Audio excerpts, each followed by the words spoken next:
두 가지 신과 두 가지 육체 그리고 두 가지 씨. 하나님의 책 성경을 보면 두 가지의 신이 있고 두 가지의 사람이 있다. 신은 눈에 보이지 않지만 사람은 눈에 보인다. 육체인 사람의 모습은 저마다 각각 다르고 만물들의 소생은 그 씨의 형상대로 난다. 또한 행동도 그 부모의 행동과 같이 하게 된다. 두 가지 신과 두 가지 사람 곧 육체는 서로 어떻게 다른가? 고린도전서 3장 9절에 사람을 밭 또는 집이라고 하였다. 집은 누군가 거할 곳이고 밭은 씨를 심는 터전이다. 어떤 사람에게 어떤 씨가 뿌려졌는가에 따라 그 사람의 명칭이 붙게 될 것이다. 성경에서 본바 하나님은 약 2600년 전에 예레미야를 통해 사람의 씨와 짐승의 씨를 유다와 이스라엘 집에 뿌릴 것을 약속하셨다. 약 600년 후 예수께서는 좋은 씨를 뿌리셨고 뱀이라고 하는 바리새인 목자가 짐승의 씨를 터뿌렸다. 하여 두 가지 씨가 두 목자로부터 사람의 마음에 뿌려진 것이다. 이것이 마태복음 13장의 두 가지 씨이다. 두 목자인 사람을 통해 뿌려진 이 씨는 하나님의 씨와 마귀의 씨였다. 사람이 어떻게 신의 씨를 사람에게 뿌릴 수 있었을까?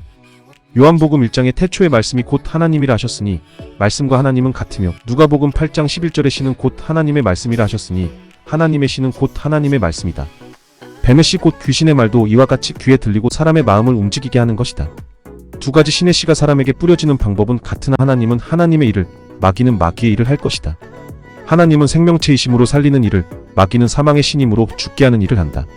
사람은 살기 위해 생명이신 하나님을 택하게 된다. 그러나 내가 택한다 하여 하나님이 내 안에 들어오실 수 있을까? 하나님은 거룩하신 분이시고 나는 죄인이다. 어찌 나와 함께 하실 수 있겠는가? 하여 하나님은 회복할 수 있는 방법을 알려주셨으니 요한복음 17장 17절로 19절의 말씀이다. 죄로 인해서 떠나가신 하나님은 우리가 진리의 말씀으로 거룩해짐으로 다시 돌아오실 수 있게 되니 비로소 하나님과 함께 할 수 있는 것이다. 성경에서 내가 깨달은 것은 썩지 아니하는 씨 곧 하나님의 말씀이다. 이 말씀의 씨가 나에게 있으면 나는 산 사람이다. 이것이 그리스도의 영이 함께하는 것이요 예수님을 죽은 자 가운데서 살리신 하나님의 영이 함께하시는 것이다. 그렇다면 우리는 자신이 어떤 신의 씨를 소유한 자인가를 어떻게 알 수 있는가? 또한 두 가지 씨로 된 존재는 그 결과가 어떻게 다른가? 마태복음 7장 15절로 20절 말씀같이 그 행동으로 그 사람을 알 수 있다. 마귀 씨로 난 자는 마귀의 행동을 하나 하나님의 씨로 난 자는 하나님의 행동을 할 것이다. 오늘날도 마찬가지이다.